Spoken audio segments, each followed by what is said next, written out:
Good morning, all. Myself, Dr. Nita Singh, Associate Professor in Karyapur University. Today, I am giving a lecture on topic antibody.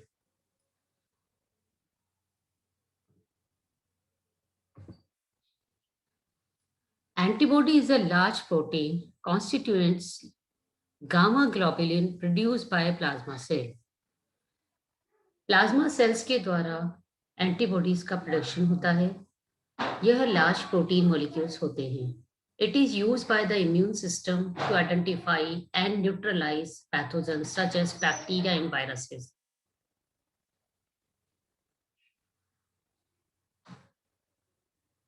ये हमारे body में enter करने वाले pathogens जैसे bacteria, virus, इनको identify करते हैं और उनको न्यूट्रलाइज करने में हेल्प करते हैं। Antibodies are also called immunoglobulins. Antibodies को हम इम्यूनोग्लोबुलिन भी कहते हैं। The antibody recognise a unique molecule of the harmful agent called antigens by the variable region. Antibody अपने वेरिएबल रीजन की हेल्प से यह एक हार्मफुल एजेंट जिसे कि हम एंटीजन भी कहते हैं उन्हें रिकॉग्नाइज करने का भी काम करता है। In 1940s, some facts are recognized. Antibodies is generally bivalent. 1940 में कुछ फैक्ट देखे गए कि एंटीबॉडी जो है नॉर्मली बाइवेलेंट होते हैं। Antibodies contains hapten. It is a heterogeneous with respect to affinity. तो ये अपनी एफिनिटी की वजह से ये हेट्रोजीनस होते हैं। Antibodies are different classes based on ultracentrifugation and electrophoresis. Antibodies को डिफरेंट क्लासेस में क्लासिफाई किया गया है। All antibodies share a basic structure. सभी एंटीबॉडीज का एक बेसिक स्ट्रक्चर होता है। Antibodies are heavy globular plasma proteins. Antibodies एक हैवी ग्लोबुलर प्लाज्मा प्रोटीन्स है। इन्हें ग्लाइकोप्रोटीन्स भी कहते हैं। The attached glycans are critically important to the structure and function of the antibody. Antibody के स्ट्रक्चर और फंक्शन में इससे अटैच होने वाले ग्लाइकेंस का बहुत ही इंपॉर्टेंट रोल है। Each antibody is heterodimer with a molecular weight to approximately 150 kd. प्रत्येक एंटीबॉडी जो है वो एक हेट्रोडाइमर मॉलिक्यूल होता है और इसका मॉलिक्यूलर वेट जो है अप्रोक्सीमेटली 150 किलो डाल्टन होता है। Basic structure of antibody. Antibody में दो आर्म्स होती है, दो, एक लाइट चेन होती है, दूसरी हैवी चेन होती है।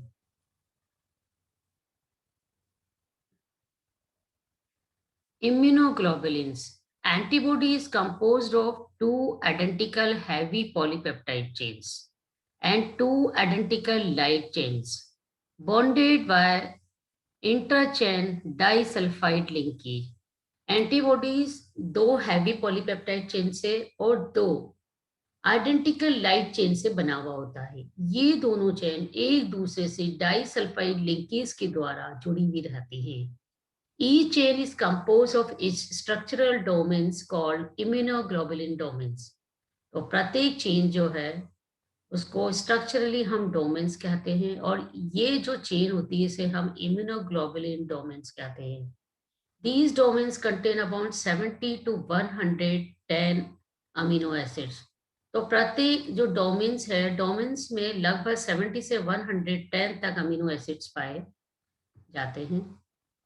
Heavy chains, 5 types of heavy chains are present. Antibodies में लगभग 5 टाइप की हैवी चेन्स पाई जाती है। They are alpha, gamma, beta, epsilon and mu. Each heavy chain has 2 regions. तो प्रत्येक हैवी चेन में 2 रीजन होते हैं, 1 constant region and 1 variable region. एक इसमें कांस्टेंट रीजन होता है और दूसरा इसमें वेरिएबल रीजन होता है। Alpha and gamma chains contain approximately 450 amino acids. Alpha और गामा चेन में लगभग 450 अमीनो एसिड्स होते हैं, whereas mu and epsilon chains have approximately 550 amino acids, जबकि mu और एप्सिलॉन में लगभग 550 अमीनो एसिड्स पाए जाते हैं। Two types of light chains are present. दो तरह की लाइट चेन होती है, first kappa and second lambda. All antibodies have one of the two kinds of light chain. हर एंटीबॉडीज में उसमें दो तरह की लाइट चेन्स पाई जाती है। A light chain has two successive domain, one constant domain and one variable domain. तो लाइट चेन में भी दो सक्सेसिव डोमेन होते हैं, एक इसमें कांस्टेंट डोमेन होता है, दूसरा वेरिएबल डोमेन होता है।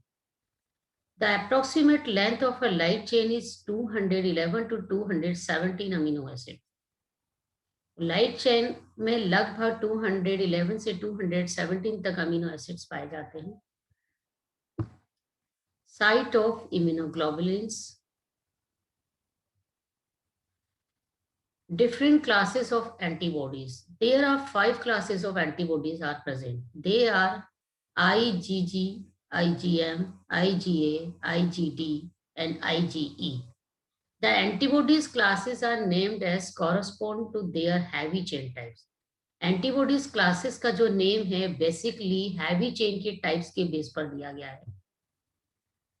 IgG, they make up approximately 80% of the serum antibodies. तो ये एंटीबॉडी सीरम का लगभग 80% भाग बनाता है। They has a half life of 7 to 23 days. इनकी जो लाइफ होती है 7 से 23 डेज की होती है। IgG is a monomer and has 2 epitope binding sites. IgG एक मोनोमर होता है और इसमें 2 एपिटोड बाइंडिंग साइट्स होते हैं। This is the only class of antibodies that can cross the placenta and enter the foetal circulation. तो यह सिर्फ एक सिंगल एंटीबॉडीज है जो प्लेसेंटा को क्रॉस कर जाता है, क्रॉस कर सकता है और फीटल के सर्कुलेशन में प्रवेश कर सकता है। फंक्शंस। इम्यूनिटी टू न्यूबॉर्न, तो न्यूबॉर्न के लिए इम्यूनिटी प्रोवाइड करता है। न्यूट्रलाइजेशन ऑफ टॉक्सिन्स, टॉक्सिन्स के न्यूट्रलाइजेशन में हेल्प करता है। IG3 binds to FC receptor by phagocytosis, तो ये फेगोसाइटोसिस के द्वारा IG3 से उसके FC रिसेप्टर से बाइंड हो जाता है। IgM, they make up approximately 13% of the serum antibodies. तो सीरम का 13% जो है पार्ट होता है। They has a half life of about 5 days. Most of the IgM are pentameter and has 10 epitope binding sites. Some are monomer. तो ज्यादातर IgM जो है वो पेंटामर होता है, उसमें 10 एपिटोप होते हैं, बाइंडिंग साइट्स होते हैं, और कुछ जो होते हैं मोनोमर होते हैं। It is the first immunoglobulin class produce in a primary response to antigen. तो ये पहला इम्यूनोग्लोबुलिन क्लास है जो कि एंटीजन के रेस्पॉन्स से प्रोड्यूस होता है। Function. Activation of classical pathway, classical pathway की एक्टिवेशन में इंपॉर्टेंट रोल है। डिफेंस अगेंस्ट मल्टीवैलेंट एंटीजन्स, तो मल्टीवैलेंट एंटीजन्स के अगेंस्ट या डिफेंस करता है। एक्ट एज ऑप्सोनिन, ऑप्सोनिन्स पर वर्क करता है ये। IgA, they make up approximately 6% of the serum antibodies, तो ये सीरम का लगभग 6% भाग बनाता है। They have a half life of approximately 5 days. IgA is a dimer and has 4 epitope binding sites. IgA एक डाइमर है और इसमें 4 epitope binding sites होते हैं। They found mainly in body secretions such as saliva, mucus, tears, colostrum and milk. तो ज़्यादातर ये जितने भी हमारे बॉडी में सिक्रेशंस होते हैं उनमें ये पाया जाता है, जैसे सलाइवा में, म्यूकस में, टीयर्स में, कोलेस्ट्रॉल में और मिल्क में। Functions. It as a secretory antibody, यह सिक्रीटरी एंटीबॉडी की तरह कार्य करता है। Effective against virus that causing influenza, तो हमारे बॉडी में जो इन्फ्लुएंजा कॉज करते हैं वायरस, उसके लिए ये इफेक्टिव होता है। प्रोडक्शन टू इन्फेंट गट, तो इन्फेंट गट में प्रोडक्शन होता है इसका। IgD, they make up approximately 0.2% of the serum antibodies. IgD is a monomer and has two epitope binding sites. This class's antibodies are found on the surface of the beta B lymphocytes. तो ये antibodies की जो class है generally ये B lymphocytes की surface पे पाई जाती है। यह भी एक मोनोमर है और इसमें 2 एपिटॉप बाइंडिंग साइट्स होती है। फंक्शन बी सेल एक्टिवेशन में यह हेल्प करता है। Act as a receptor for antigen binding के रिसेप्टर की तरह काम करता है ये। IgE, it was discovered by कैन Ishijaka. It is very low concentration in blood. It contains a small percentage of lymphocytes. So lymphocytes की बहुत ही कम परसेंटेज होती है इसमें और ये इसकी कंसंट्रेशन ब्लड में बहुत कम होती है। Functions responsible for immediate hypersensitivity, तो इमीडिएट हाइपरसेंसिटिविटी के लिए जिम्मेदार होता है। Binds to FC receptor on basophils and mast cells, या बेसोफिल और मास्ट सेल्स की FC रिसेप्टर से बाइंड होता है। Release of substance like histamine, vasoactive mediators, तो इसके द्वारा कई सब्सटेंस रिलीज होते हैं जैसे हिस्टामीन। स्ट्रक्चर ऑफ एंटीबॉडीज, ये डिफरेंट टाइप्स की क्लासेस हैं एंटीबॉडीज की। IgG, IgE, IgD, IgM and IgA, जो हम डिटेल में पढ़ चुके हैं इससे पहले।